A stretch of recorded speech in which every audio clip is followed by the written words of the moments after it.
be on YouTube if you ever want to go back and reference it. Okay, so let's get started. So first, I want to talk about the upcoming due dates because it's important to meet those due dates so you get full points for your draft and your final. So your writing tutor feedback is actually due Monday, November 2nd at midnight, and you'll see that on eLearn. If you take a look at the sidebar on the right hand side of your eLearn page, it tells you, what's coming up. And you should see that soon if you haven't seen that already. And I want to emphasize writing tutor. It has to be a writing tutor. As much as I would love to take a look at your paper and give you feedback and stuff, that's not going to be acceptable to Dr. Arnett because she specifically wants you to book an appointment with a writing tutor and kind of, go over it with them. Because I am not a writing tutor, actually. So that doesn't mean that I couldn't do this. It just means that when they're looking at writing in particular, they should be able to read your paper and know exactly what your topic is about. And that's more of what we're looking for with this. So please make sure that you book a writing tutor and you get their feedback and you're able to submit that on next Monday, November 2nd by midnight. And then the final draft or the final essay, so after you've received feedback from your tutor and you've incorporated the feedback and all those revisions in your essay, you're actually going to submit it Friday, November 13th and to turn it in. And basically what turn it in is, it's a way to check your paper for plagiarism. So plagiarism is very bad. It's an academic integrity violation, and they take it very seriously at the university.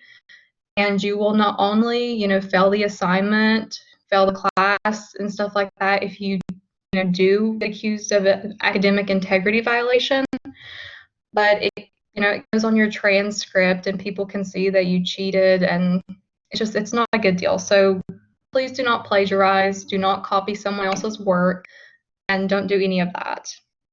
So is there any specific percentage? Okay, so I recommend anywhere, if you have a percentage greater than 10 to 15, you need to work on rewording stuff.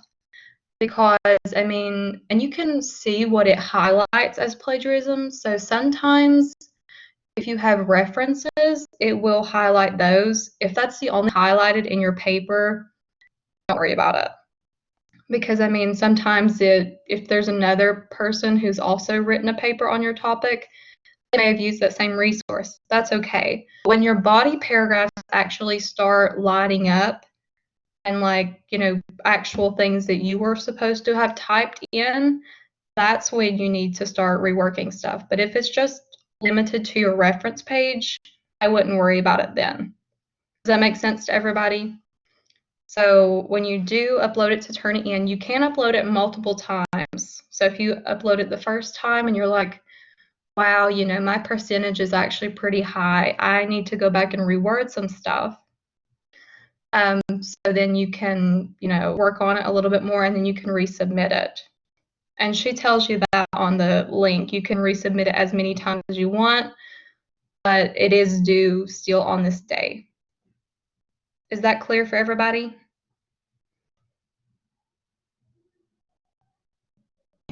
Yes? Okay, good. And you can also find this information throughout the eLearn page. Honestly, the easiest way is if you go on our eLearn page, the lecture page, and you go the tabs, so where you see week 1, week 2, and so forth. If you scroll all the way down, you'll see the Making Connections essay information tab, and that's what you click on, and all of this information is right there where you can access it whenever you need to. So be mindful of that. Your due dates, put those in your planner or your calendar, whatever, and just keep track of those as you go. Okay, so now let's talk about the actual outline of the paper. So what is the content supposed to look like? What's the organization? So course, when you're writing your paper, you need an introduction. You need to introduce your topic. What are you writing about?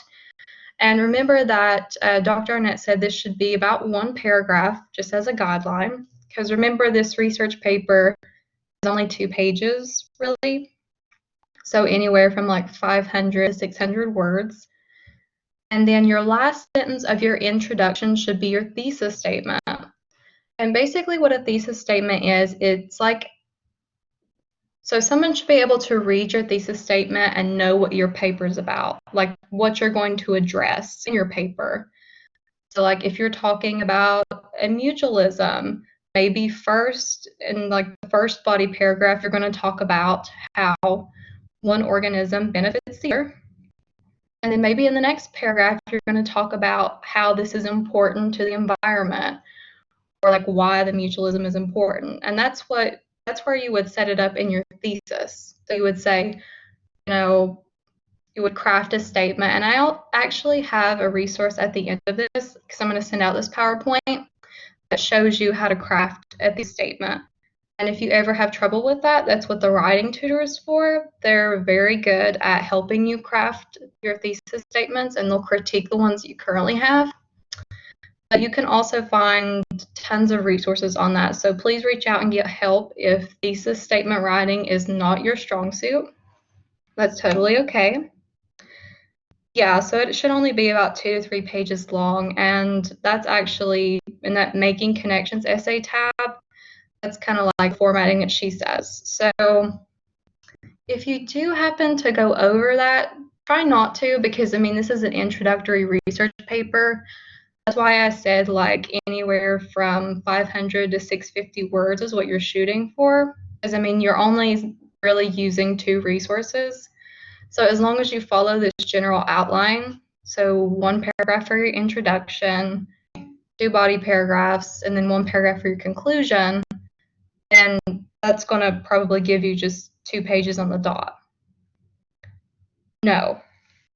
So your works cited or your references should actually be on a separate page. And that's where you'd include the APA citation for your website and your article, which when you turned in Research Lesson 3 and Research Lesson 4, you also got feedback on your APA citation. So she either told you it was okay, or she put a big red X on it. If there's a big red X, then you definitely need to look over that. And you can also reach out to me or Jasmine. We can help you with that. Your writing tutor can help you correct your APA citation, or the librarians in the library can also help you do that. Yes, so 2 pages of info and 1/3 of works cited. Yeah, I would go with that. Okay, so we have our introduction, our body paragraphs, and a lot of you had questions about it says something about an environmental issue on the rubric.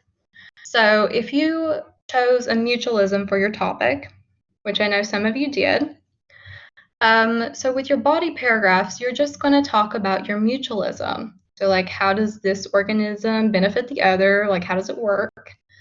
And then a lot of times in your paper, the paper will talk about, some environmental factors that influence the ability of a mutualism to be a success. Or like maybe there's habitat degradation that affects this mutualism, and if the mutualism doesn't work, then this happens.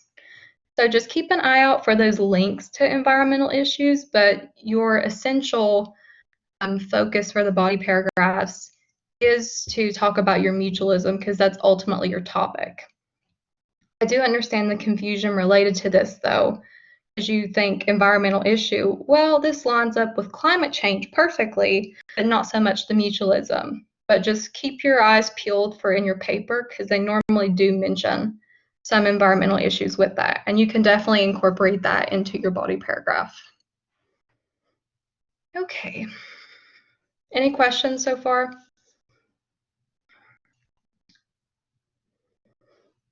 Does that make better sense about like the environmental issue, like the content of the body paragraphs?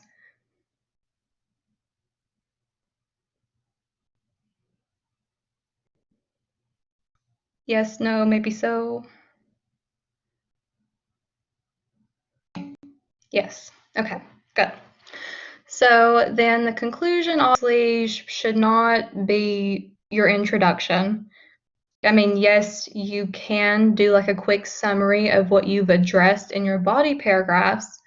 And you should also tell, like, why your mutualism is important. Like, why is this topic important? Like, why should it be addressed and stuff of that nature. So that's the outline, and make sure you get your paper to a writing tutor so they can go through the rubric with you and all of these like in more specifics and like more detail. The writing tutor will look at them, check them off, and basically tell you what you need to fix or like what you need to add to meet the criteria that she's posted on eLearn. Okay, technical requirements. So don't ignore these as well. It has to be Calibri 11-point font, 1-inch margins, and you can add a page number to the bottom center and a running head with a title and an author. So those are important as well, and your writing tutor will check for those because I'm pretty sure that's also on the rubric. But the technical requirements are just as important as the content. So make sure you're paying attention to this, because you don't want to do like Times New Roman 20-point font, because obviously when you go to type it, you're going to get twice as many pages probably because of the big font. So make sure you pay attention to these. Okay. And another thing I have gotten a lot of questions about is, can I use quotations? And the answer is no, you cannot. So Dr. Arnett doesn't want you to use quotations because of exactly what she said in class about the whole Shakespeare. And I mean, you can't reword that, but you can reword pretty much everything else. So make sure that when you're using content from your sources, you're rephrasing it, you're putting it in your own words, but you're also giving credit to the authors because those are not your own ideas, and you do the in-text citations.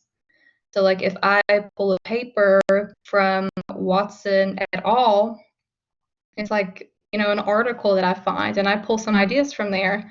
And every time I rephrase like content from the article and I put it in my paper, then I'm going to have to do an in-text citation. So Watson et al., maybe 2020.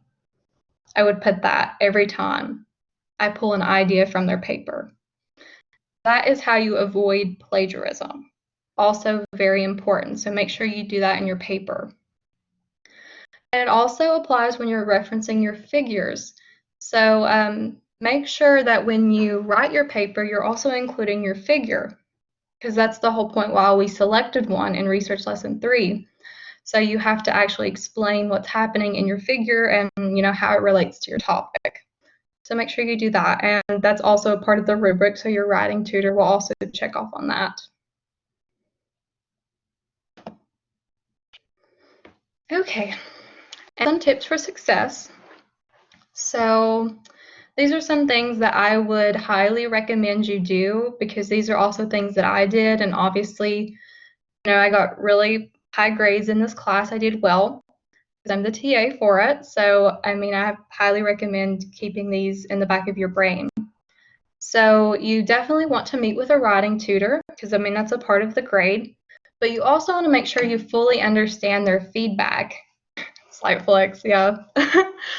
So you want to make sure you understand their feedback. So, I mean, it's one thing for them to give you like a bunch of, revisions. But if you're just like blindly fixing stuff, I mean, and you don't know why, that's not going to help you later on. So when you do meet with them, definitely ask questions and make sure you understand, why you're fixing this. Like maybe you ask them if it's not made clear, why do you say this about this sentence? Like what is wrong about it, or what could I do better? That's important. Also, accept their revisions and incorporate those into your paper. So, I mean, that's why you do the initial draft and you turn it in to get, feedback, is because you're going to make revisions. And when you make those revisions, it'll ultimately make your final copy better so you can get a good grade for the assignment, which is super important because it is a big part of your grade. And grammatical errors are a thing. So Turnitin will also check your paper for grammatical errors, but Word will also do that to a lesser extent. So make sure you pay attention to that. And your writing tutor should also, proofread your paper, but you are also responsible for that too. So sometimes it helps to read it out loud, because when you read it out loud, you can catch the mistakes faster and easier sometimes than if you would just look at it. Because a lot of times when you're just looking at it, you're like, well, this is what I meant to type, whether you actually typed it right or not, and you kind of see what you want to see almost. So try maybe reading it out loud to check for the mistakes. And then I really want to emphasize these bottom three. So you definitely want to review those documents that she posted, and you can also find those in the Making Connections essay tab on our eLearn page. So the components of the paper basically takes you through the outline, basically the rubric that you're supposed to give to the writing tutor, the common problems to avoid. So these are basically a bulleted list of like problems that students have had in the past. So like using very strong language, using biases and stuff like that, stuff you want to avoid. So definitely take a look at that. And also check out the example papers. So she made a point to post that, these students didn't exactly get perfect scores, but they did do really well on the assignment. So when you look at those, just maybe, for overall layout and content, because they are pretty good papers. So keep that in mind, that they're not perfect, but you can still use them as models almost. And finally, check your references. Make sure your APA citations are correct, because if they're not, that's also another way you can lose points. And remember, there's only 2, so it's not that bad, and you guys can definitely do this. So are there any questions? This was a super short session. And I'm going to get a picture of the attendance. Any questions? Yes. So you can actually use more resources, but the additional resources still have to be approved by Dr. Annette. So all you have to do is just send those to her and tell her, why you want to use it in your paper. And then she'll approve it or disapprove it or whatever. But yeah, just make sure you get them approved by her. But you can use more than 2 if that's what you want to do.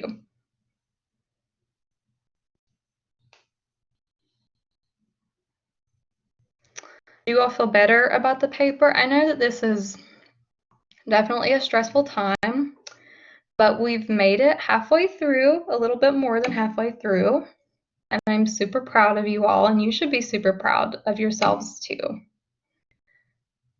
Yes, some of the writing tutors do appointments on the weekends, so you'll just have to check Register Blast to see which ones do.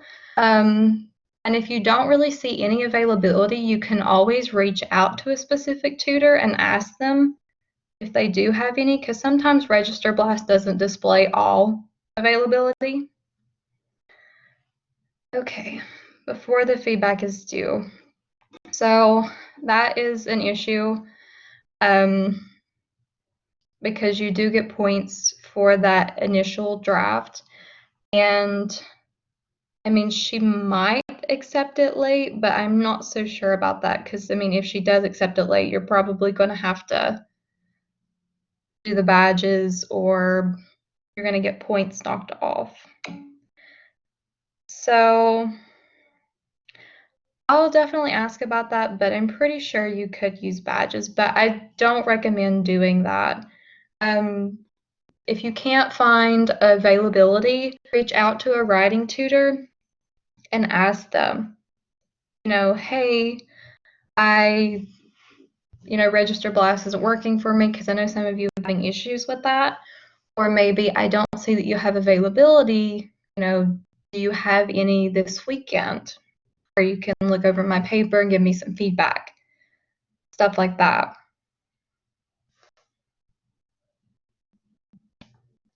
I'm going to turn off the recording.